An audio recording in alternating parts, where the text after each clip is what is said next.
Please join me in welcoming our keynote speaker, Ivor Ichikowitz.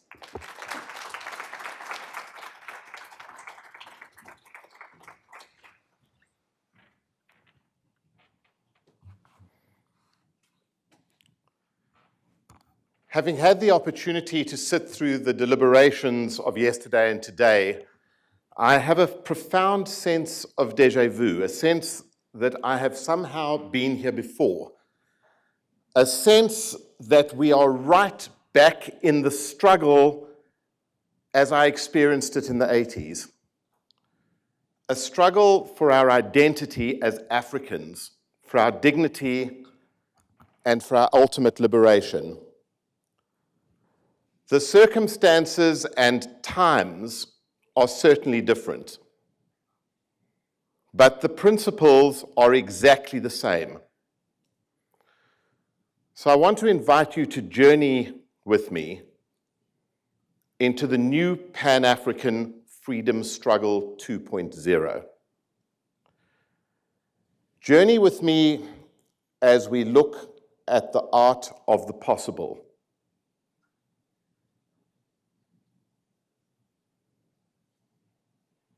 Amandla! Comrades, compatriots, sons and daughters of our great African continent, friends of Africa. As this conference and its deliberations come to an end, the hour of reckoning is truly upon us. The time has finally come for us to take note of the collective wisdom in this room and to reunite our collective struggle and fight for the confidence for a future that is truly our own. Our shared history is one of struggle, one of resilience, one of overcoming diversity, and one of standing firm in the face of exploitation. Those that have fought before us, our elders and our ancestors, have paid a very heavy price to get us to where we are today. But in my view, the struggle is far from over. We have not yet, as Africans, reached anywhere near our true potential. And today I call on each and every one of you and all of the people in your respective circles to stand united in this new struggle and rise as one to create the Africa that we all dream of. A strong, independent, confident Africa that the rest of the world has tried to prevent us from building in the past. The time has come to build the Africa that the rest of the world is petrified of.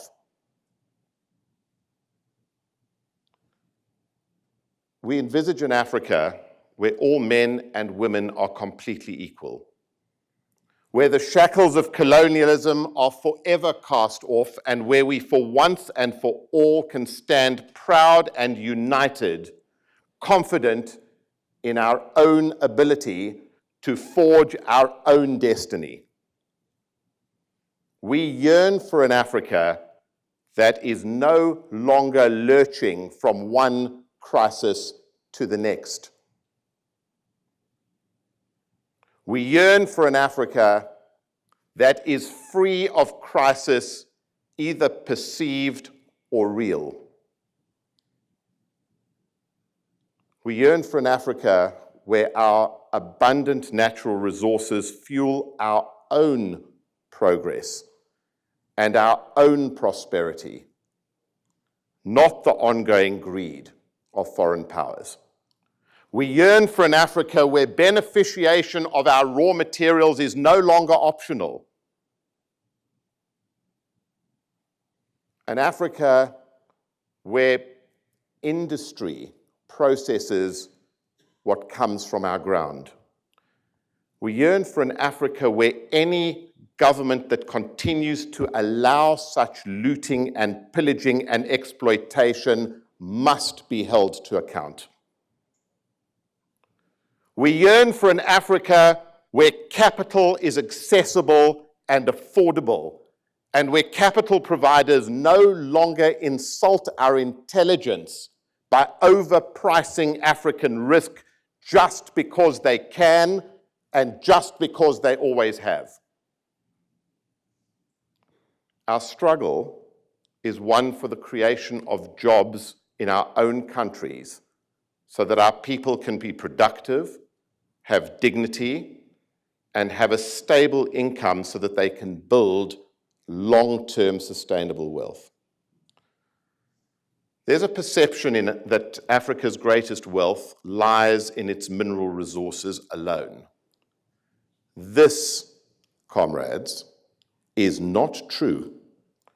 Our continent's greatest single asset is, in fact, its people. Our human capital has hitherto been completely undervalued. Our struggle is therefore one for education and enlightenment.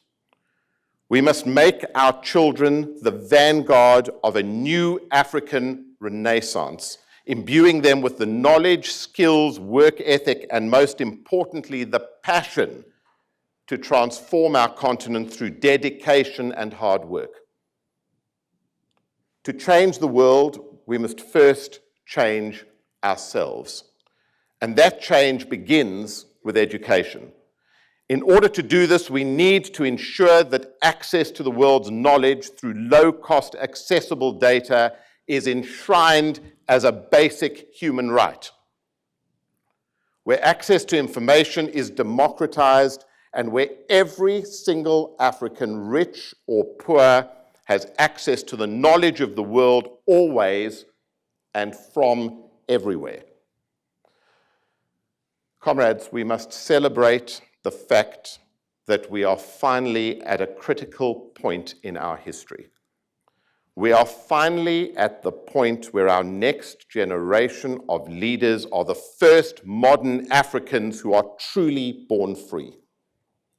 Born free of the shackles of colonialism, free of the shackles of apartheid, free of the perception instilled by the colonial powers and those that seek to control us that our Africanness is in some way a handicap. This is nonsense. The next generation of Africans waiting to take on the leadership of this great continent know that this is nonsense. This is a generation that knows that our Africanness is a God-given gift, that our Africanness is our superpower. Our dream of a new Africa is one free from the clutches of corruption, free from the clutches of tyranny, and free from the clutches of nepotism. We must cast aside these relics of a bygone era and build a society where democracy, transparency, and accountability reign supreme. This is a generation of African leaders in waiting who understands this.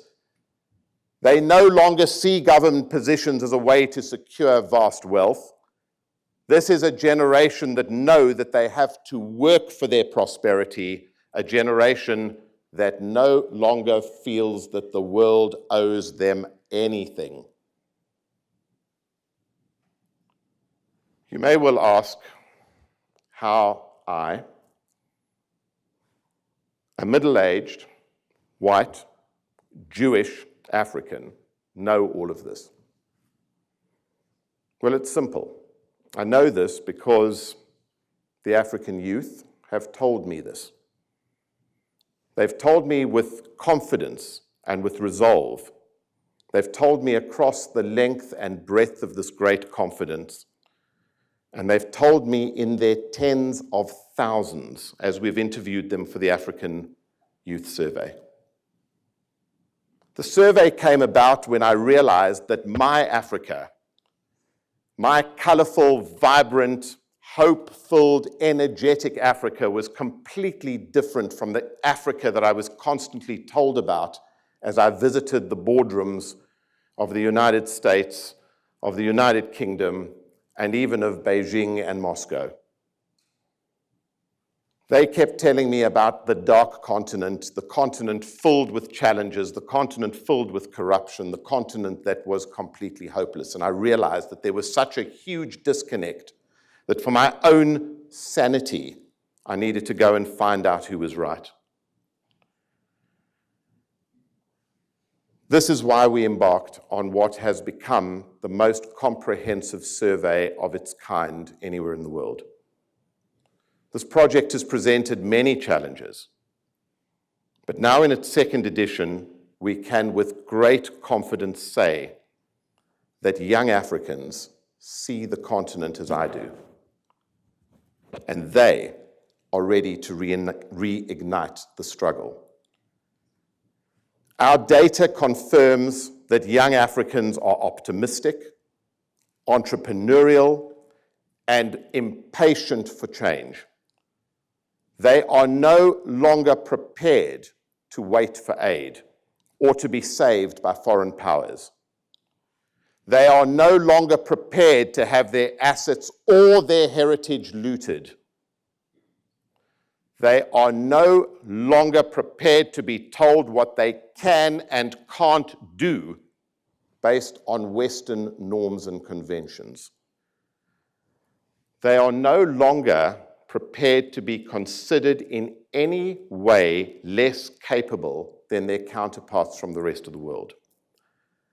And most importantly, they have made it abundantly clear that they are no longer prepared to wait for ineffective governments to provide. This is a generation who have the intention to take their lives into their own hands. They are ready to do whatever is necessary to ensure their prosperity, and if necessary, they will work around their governments to achieve this. One of the key differences in the struggle for Africa 2.0 is that this is a generation who don't just have a dream for Africa. This is a generation who have a business plan that is far more than just a set of hopes and aspirations. It is a well thought out plan to improve their lives and the lives of their communities. This is a generation with a business plan for a society where every voice is heard and respected and where justice is delivered without fear or favor. The realization of our African dream and the implementation of our African business plan necessitates economic independence, self-sufficiency, and the flourishing of homegrown businesses. The time has come for us to nurture, support, and celebrate our entrepreneurs, our innovators, and our visionaries, creating a fertile environment for African talent to thrive. We have to break away from this perception that success and wealth is something to be shunned or feared. We must stand as one against the forces of exploitation, ensuring that the fruits of our labor benefit our own people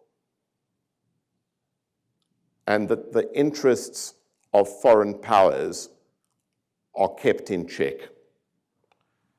Comrades, we have been hoodwinked for far too long into believing that we are dependent on the world's superpowers for our salvation. This is not true. It was, in fact, never true. We are more than capable of making our own reality on our own terms. We are more than capable of being partners who can stand toe to toe with our compatriots around the world. Comrades, brothers, sisters, Friends, let us resolve to march boldly into the African century, to march boldly driven by our shared vision, our boundless potential, and our indomitable spirit. Together we will overcome the obstacles that stand before us, and we will build a future of hope, progress, and prosperity for all Africans. We are truly, in my view, at a turning point. We are at a point in history that we may not ever get to again.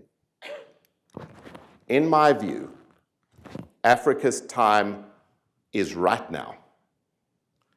Our time, collectively, is right now. We are truly the generation that we have all been waiting for. A luta continua.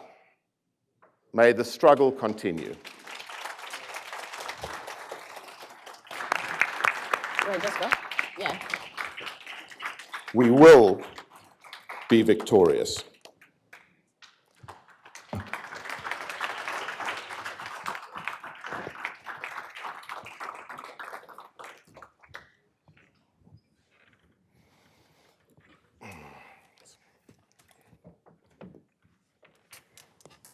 I think we're going to need that. Okay.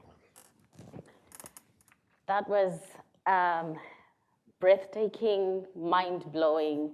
Thank you so much for setting the stage in such a powerful way. I am very much intrigued with some of the key issues that you mentioned in your presentation. You mentioned how our greatest resource is not just our minerals, but actually our people as Africa. So Ivor, you're an astute businessman, a philanthropist, but you have invested your time in researching about youth. You published the African Youth Report. My question is, why are you interested in youth? What is it that you want to do with this data? Why did you think it's so important to focus on understanding this youth demographic? For years and years and years, decisions about Africa have been made based purely on perception. Policymakers often have never even visited the continent. We're dealing with people who hold decisions that affect hundreds of millions of people in their hands who know absolutely nothing about the reality of this continent that we all call home.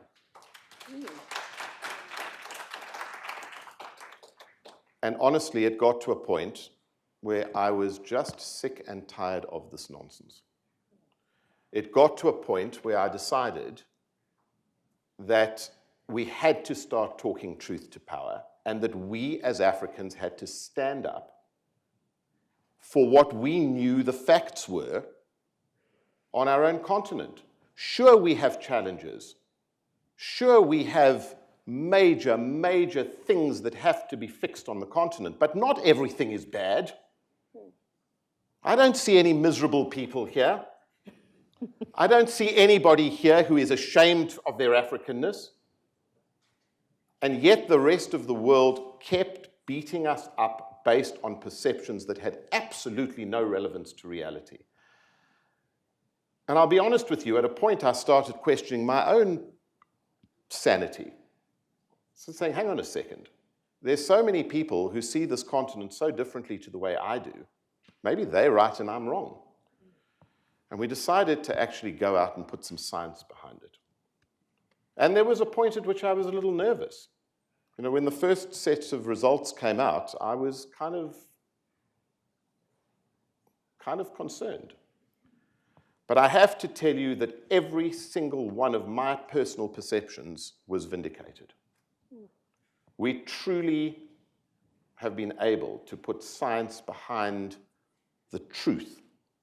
And slowly but surely, the intention is to blow holes in all of these negative completely malicious perceptions. And that's what our plan is. That's excellent. And when I look at the first survey that was published, as you mentioned that there was some optimism. It talks about how there was an exciting Afro-optimism amongst Africa's youth.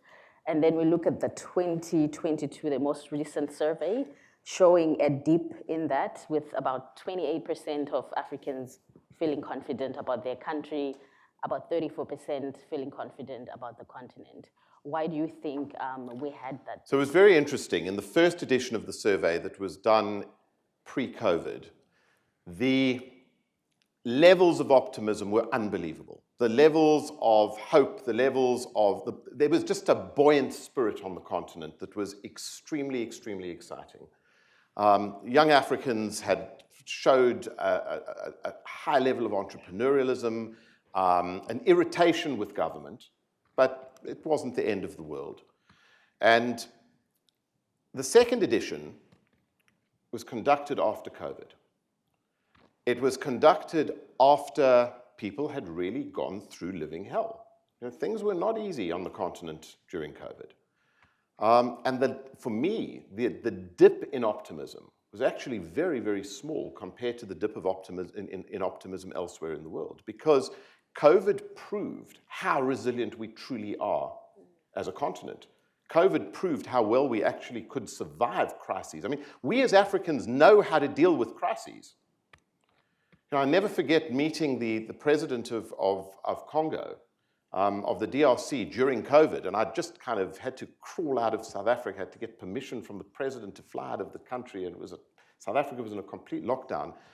And I went to see him, and the first thing I asked him, because he kind of was grateful that I'd come to visit and knew how difficult it was that I'd got there, and for me to get there, and I said to him, well, how are you guys dealing with COVID? How bad is COVID? And he said, well, honestly, COVID, I'm not sure, but we've just isolated 3 villages with Ebola, and we've managed to avoid the spread of Ebola. And it suddenly struck me, you know, COVID's a major crisis to the rest of the world, but honestly, in Africa, small issue. We've got much bigger issues to deal with. And it was evidence of how resilient we truly are. And I think the results of the survey proved that.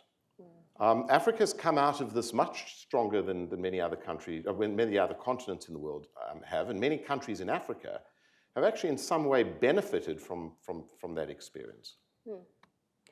And one of the things that also really struck me when I look at the results of the survey is the issue around democracy and how young people expressed that their preferred kind of government is democracy, like with 74% agreeing to that.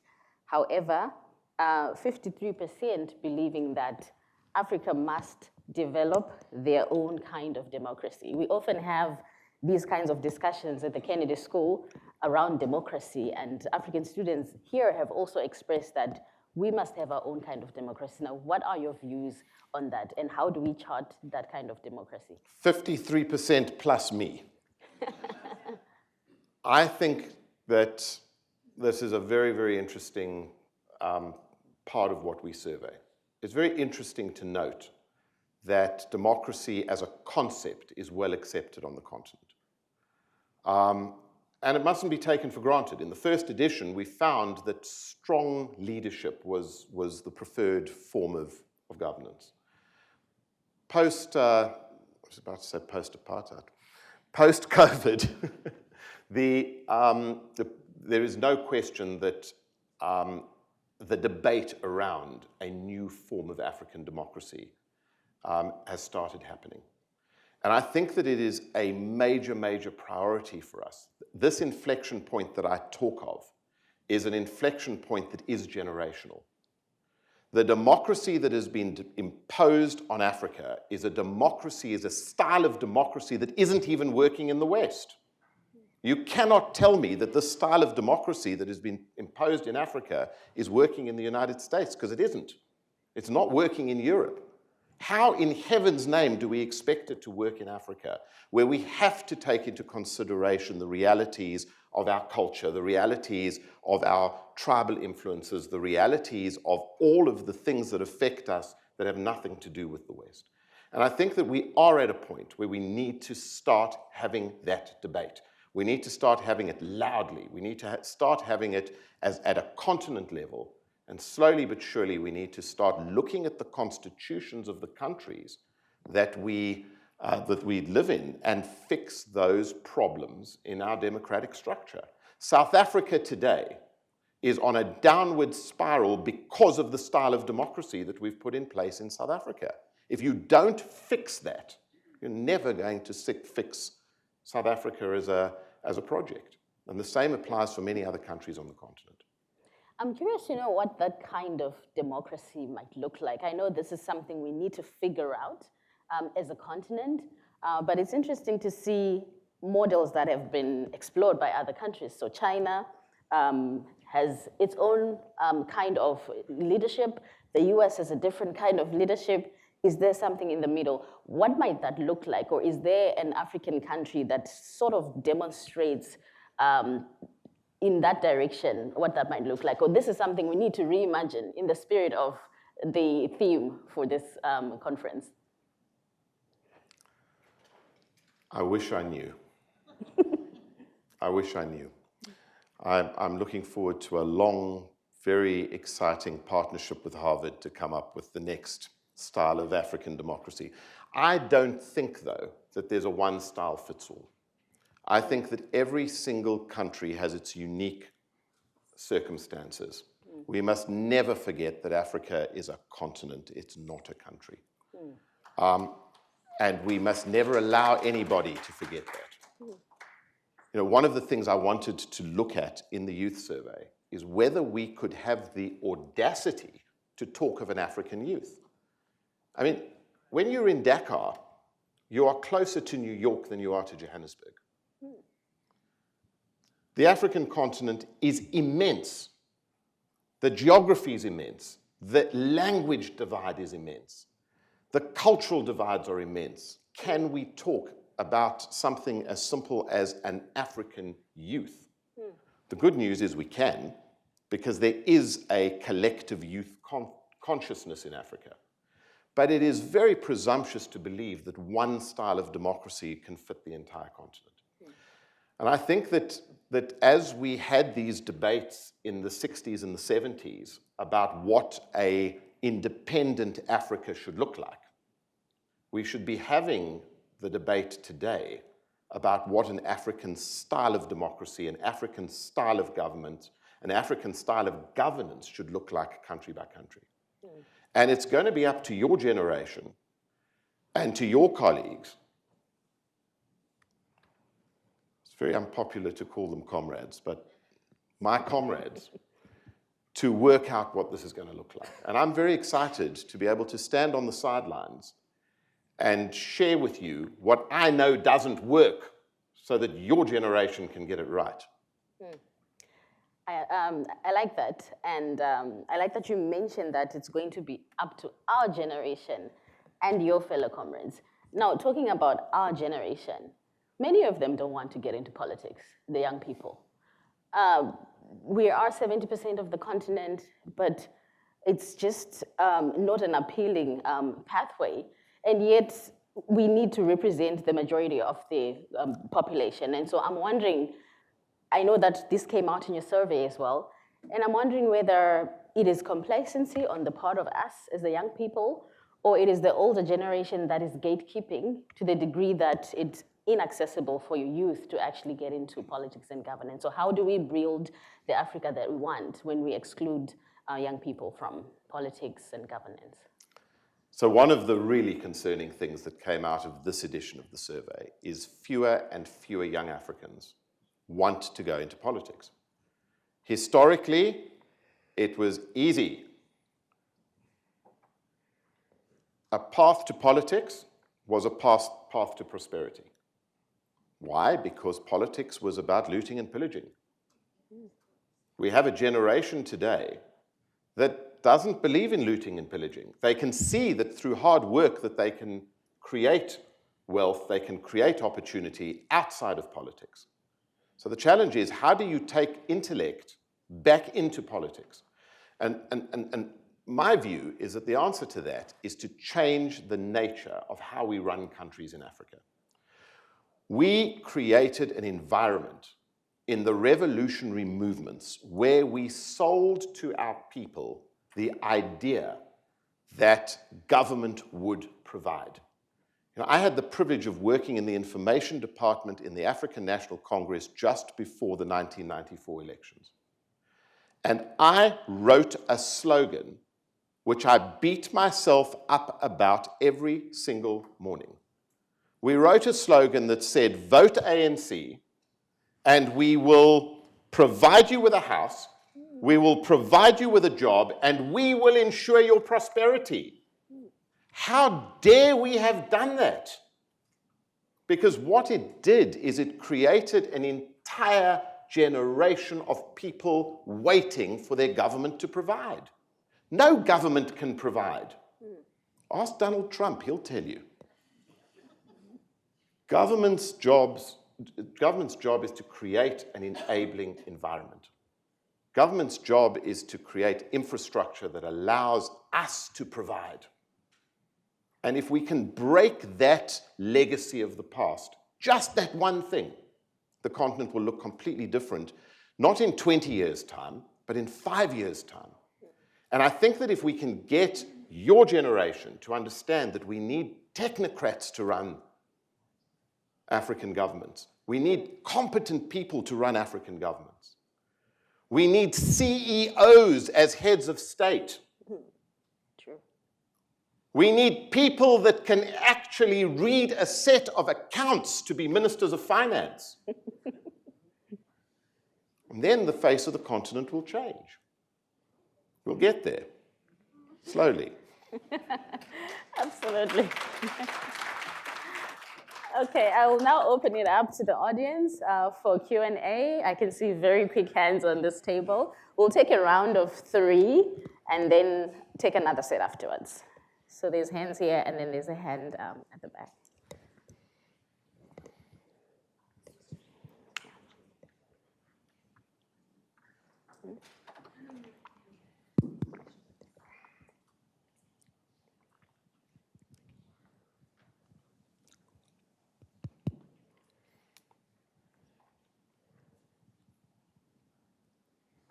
Go ahead, yes. Hi, I just wanted to say thank you for that speech and thank you for talking about this. You know, as a youth, an African youth, I completely agree with what you're saying, and it's kind of like the problem is we talk about the youth and we talk about how the youth is the future, but there isn't much being done to involve the youth. Talk about politics, talk about entrepreneurial. We say this is possible, and there is no really program out there to inform us more about it, to teach us how to start it. It's like, are we expected to just magically know how to do it? You know, there isn't any kind of program that is educating us or guiding us to what the right path is, or what worked and what didn't work. Because without that, it just feels like we might repeat the same thing over and over again. And you know, earlier on, we talked about the free trade agreement and how the potential it has, but no one is talking about program to facilitate like a network of getting young entrepreneurs, young African entrepreneurs to connect with each other in a more intercontinental way.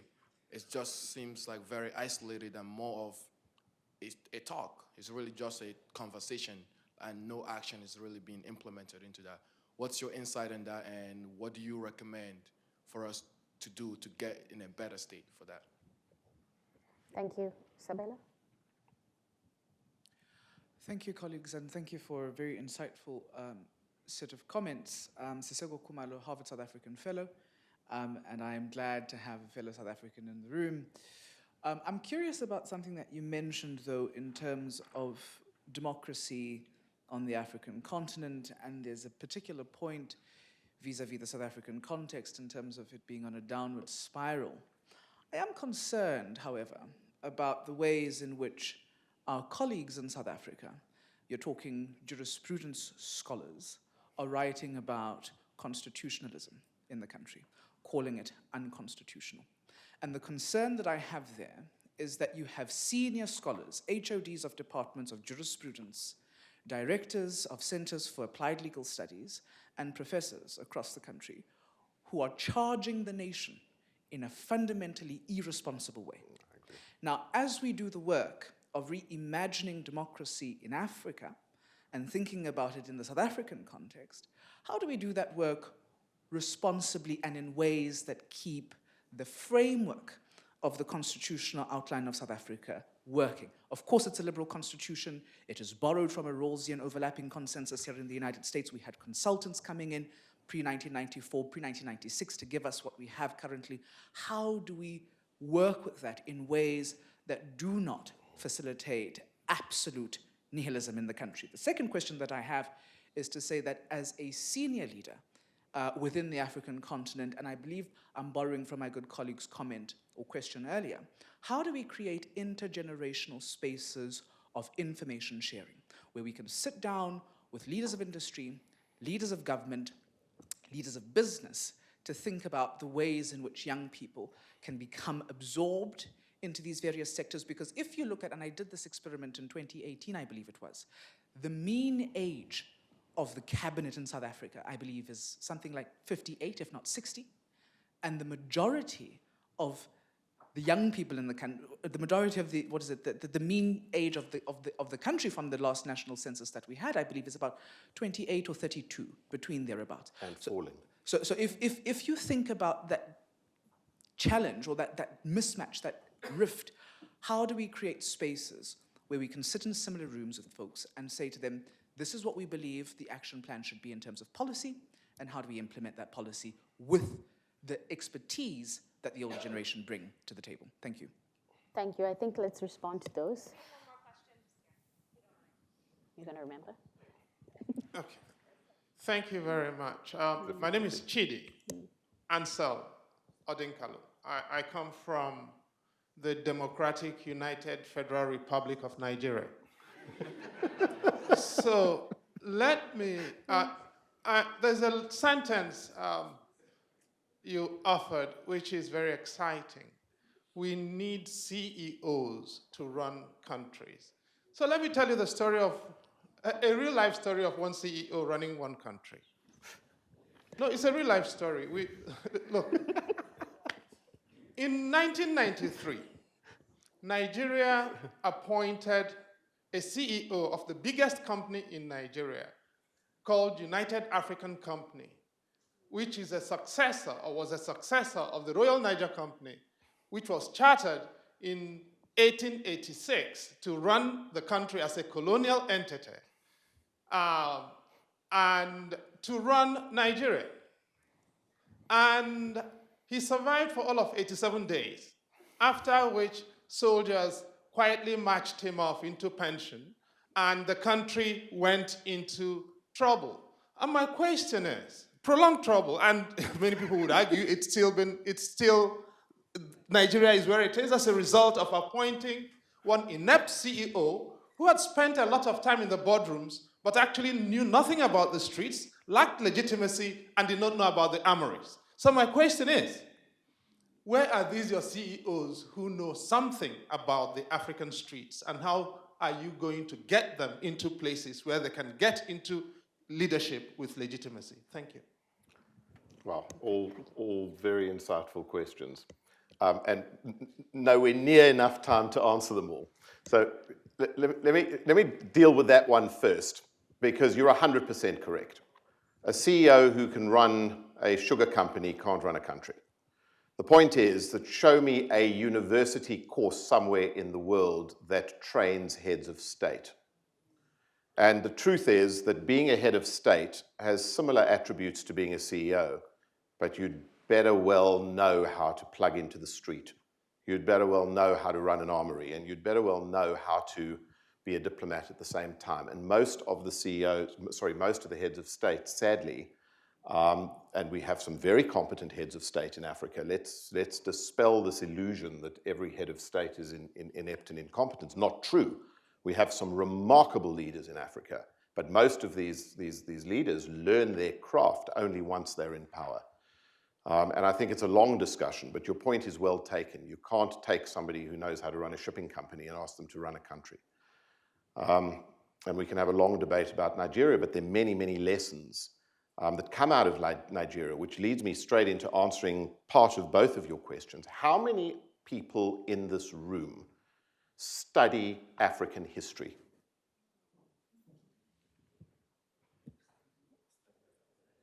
Not nearly enough. In my mind, the African history should be compulsory in every school and in every university, because we have one of the richest, most remarkable histories, and that history holds a huge amount of lessons, not only for what we've done wrong, but also for what we've done right. You know, we invest a huge amount of time and effort through the African Oral History Archive in collecting original testimony from people who were involved in landmark events on the continent.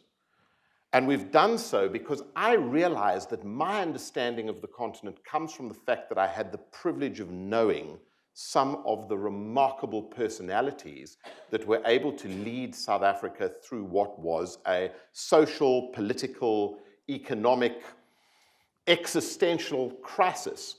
And that crisis was resolved not because of a linear history, but because of the remarkable people on the stage at that time. And by collecting that original testimony, we are allowing that history to be accessible without editorial comment. And the problem with history, unfortunately, or African history generally, is it's always told by the victors, and so much of it has a colonial spin to it. But if you go and study the raw data, you'll find many of the answers that you're looking for. So that's one issue. The second issue is this perception that the youth of Africa have to be invited into leadership roles is part of our own paranoia. It's nonsense. Why has the youth voice been ignored for so long in Africa? It's because our revolutionary movements designed the youth wing to be the rabble-rousers. Our governments think of our youth as being the troublemakers. And I'm sorry, for a long time we were. It was what our job was. But that has changed. You today have a youth where even the youth that have not had the privilege of a formal sector education are today educated. I had a gentleman walk into my offices a few months ago who had not finished secondary school, who had never been to university and was an IT professional. He today runs our entire IT infrastructure without 1 day of formal sector training. His entire education comes off YouTube. And he used to go and sit in the local community center and steal Wi-Fi from a policeman. And that's where he got his education. And frankly, I have other people in the organization who have master's degrees from LSE who are not a patch on this guy. So don't believe that formal sector education is what makes the African youth educated. So this inflection point that I talk about is an inflection point where even the uneducated are more educated than the educated were in my generation. And in order, and I don't believe anybody needs to sit and wait to be invited into playing a leadership role. The issue is play a constructive role. Play a constructive role in your communities, play a constructive role in your countries, and your skills will be recognized. We are telling African heads of state, and I have the privilege of traveling the length and breadth of the continent, talking to heads of state all the time. And what is the message I'm giving them? I'm saying ignore the voices of your youth at your own peril. if you don't talk to your youth, if you don't bring them into government, if you don't give them an opportunity to take leadership roles, they are going to take them anyway. And you know what? People are starting to listen. They're coming back to us and saying, help us write a plan. Help us, bring us actionable intelligence. Share with us what our measurable action plan should be to better engage with our youth. So, kind of partial answer to question 2. You and I are going to have a dinner over a long bottle of red wine, because you're 100% correct. You know, this is not a time when responsible people should be playing politics irresponsibly. I think that the judiciary, certainly South Africa, has some very unique challenges at the moment. I live with the experience of the roller coaster ride that is South Africa. We are going through a temporary major challenge. It'll come right. This is only temporary. You know, our struggle was not a struggle to get to where we are today. It was a struggle to get to beyond where we are today. And we will. It'll be generational, but we'll get there. And I'm very confident of that. But in the interim, what has happened is everything has become politicized. The media is the biggest culprit. The opposition parties in South Africa are actually a bigger culprit for the challenges in the country than the ruling party that they're all against. Why? Because we're in the business of negative politics.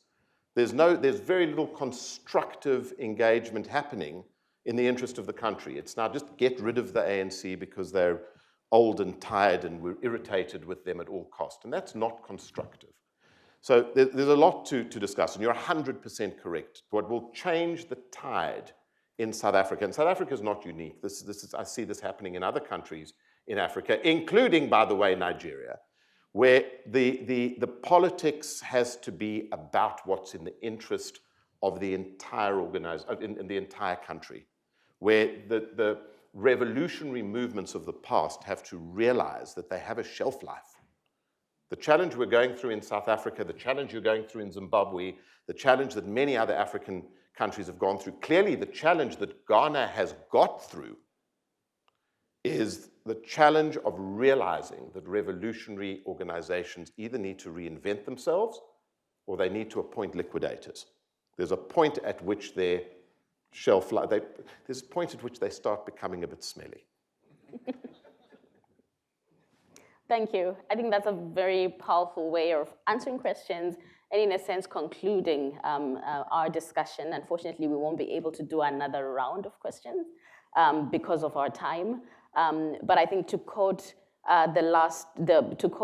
key action points, both for governments and young people, you said that government, ignore young people at your own peril. So we do have government represented here. Come up with a hashtag for me, please.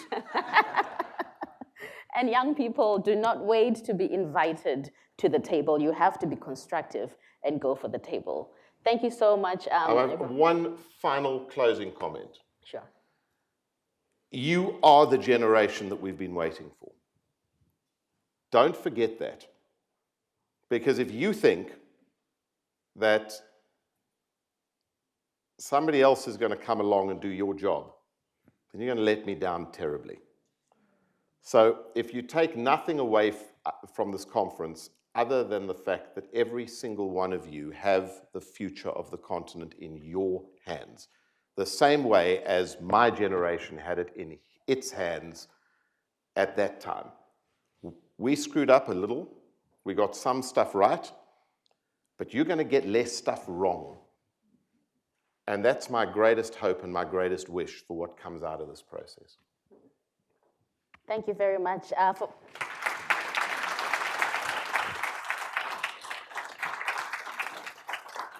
Just one more announcement before Ivor leaves. We have copies of the Africa Youth Report on this table. Feel free to grab copies of the report. Thank you. Another round of applause for our keynote address.